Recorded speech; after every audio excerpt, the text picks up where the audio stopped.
Alright everybody, well, the Gremlin didn't go the way I wanted it to go, but she is for the most part done. She's had a few changes, and we'll go over those changes real quick. And of course, even though it looks like it's sunny out there, it's not. It's like 4 degrees out. It snowed all day yesterday. And Friday it was 70 degrees. Today it's Sunday, and it's just miserable out there. It's going to be miserable all next week. It's funny how when I work all day it's really nice and sunny out, but when it's the weekends it never seems to be like that. But the biggest change you're probably going to notice right away is that, well, Chelsea kind of got a little jealous about the AMX and the tunnel ram, and we got that big old snout hole there that I got to patch up now. But the air cleaner or the tunnel ram used to stop somewhere here, throttle body, elbow, and then the only place but the air cleaner was in here. But before all that, the only place we put the air cleaner was right here, because the computer and that whole big pile of wiring, you couldn't even see any of this. All the wiring was just all through here. It was all in the way everywhere. There was wire connectors everywhere. There was duct tape and black electrical tape and zip ties and all kinds of crap hanging all this stuff up. But all that's gone now, including the snorkel. But we decided to kind of go for an old school look. And I've looked everywhere, all over the internet, and I have not seen anybody do this yet. So basically, you can buy a blank top to a tunnel ram for any kind of car, Dodge, Ford, anything that's this Holley high ram, jet, tunnel ram. You can buy a blank top, or a top that's got 2 4-barrel carburetors or 1 4-barrel carburetor. But I bought a blank top, and that's just a flat milled top. And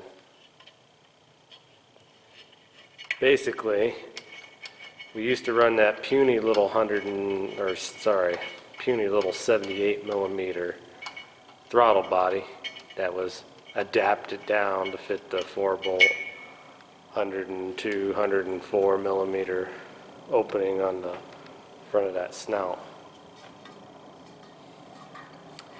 So what we've done is we've actually taken a 102 millimeter throttle body, which is right there, and we have made it and make it pretty much look like the carburetor on an old school car.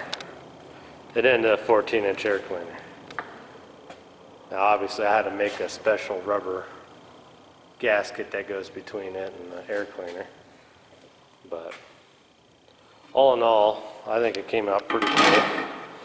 And the other big thing that kind of sparked this is these black Edelbrock 14-inch air cleaners were on sale. And I picked a couple of them up because like, wow, that'd be cool. Once in a while I'll probably run into a car that has an old carburetor that needs a new air cleaner. And so I picked a couple of them up, and hey, what do you know, it all started falling into place as soon as I came home and looked at it and looked at the Gremlin. But that's it, big old snout there, big old air grabber, whatever you want to call it, throttle body. But had to build a bracket, of course, for the throttle cable. There is exactly 50 thousandths clearance between the windshield wiper motor and top there, but that's okay. And I marked it with paint there. I might one of these days take a file and file that down some.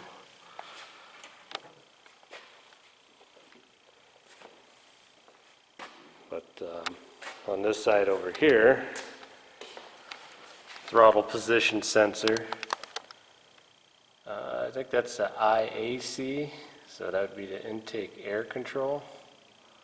So it's a weird little motor that has a plunger on it, and that big hole right there allows more air or no air to come in. And that's what that controls. Same fuel setup, except for the fuel regulator that was on the Gremlin was bad, I guess. It just went bad on us. And that's the old one out of the AMX, which it's not going to really be using that one anymore. Still got the same headers, still got all the other same stuff, except for it's completely rewired and a lot better shape than it used to be. It's got a different fan. It's actually got the radiator end fan set up out of the AMX. Lower radiator hose.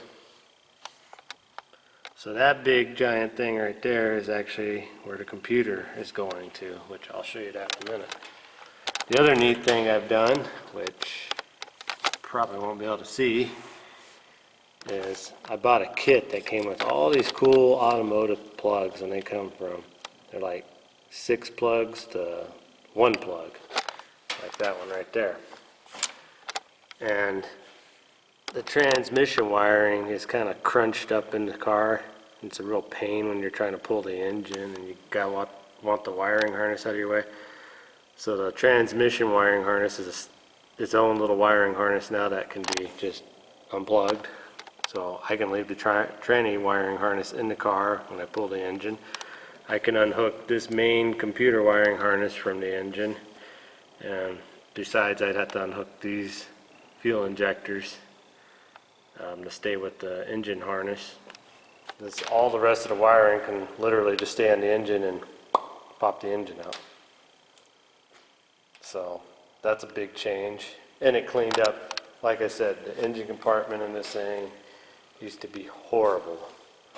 And there's plenty of videos on my YouTube channel of putting this LS in originally and blah blah blah, so you can look back and see what a nightmare it was. Let's see where the computer lives now. Oh, we still haven't been able to really go to the car wash and vacuum all this out. But under the hood, if you remember, there used to be a little fuse panel. Well, that's just hiding right here now. So that main wiring harness comes up right above the steering column over here. And he comes up, dives behind the stereo and that stuff. And well, you can actually see the bottom of the computers right there. You open this up, which I don't know if I'll be able to do this. I don't know if I've tightened those up or not, but may have to get a screwdriver or something. Oh, no, left it loose. So this, I slotted those, put some bolts in there.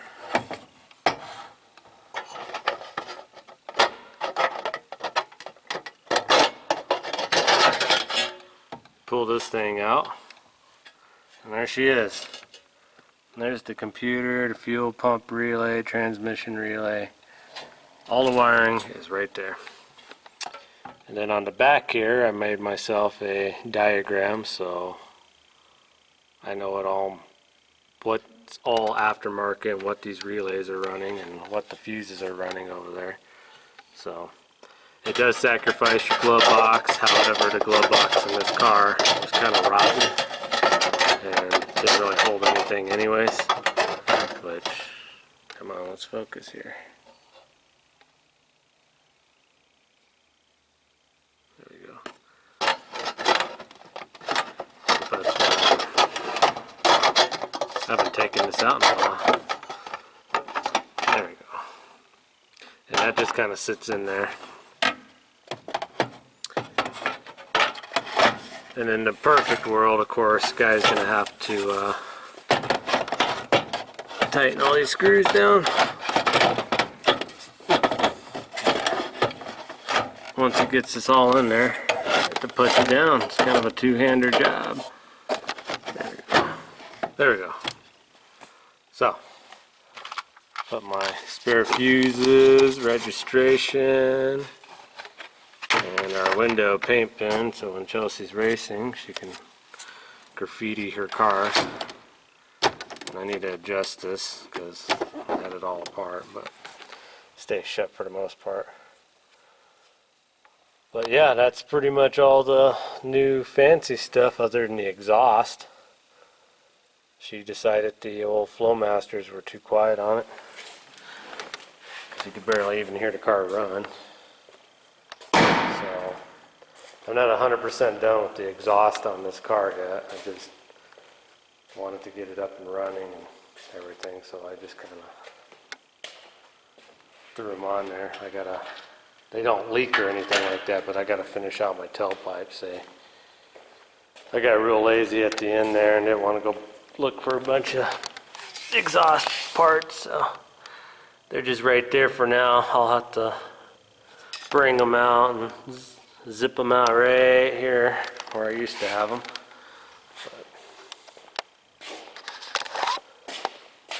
And I've actually got a clip of it just starting with the original.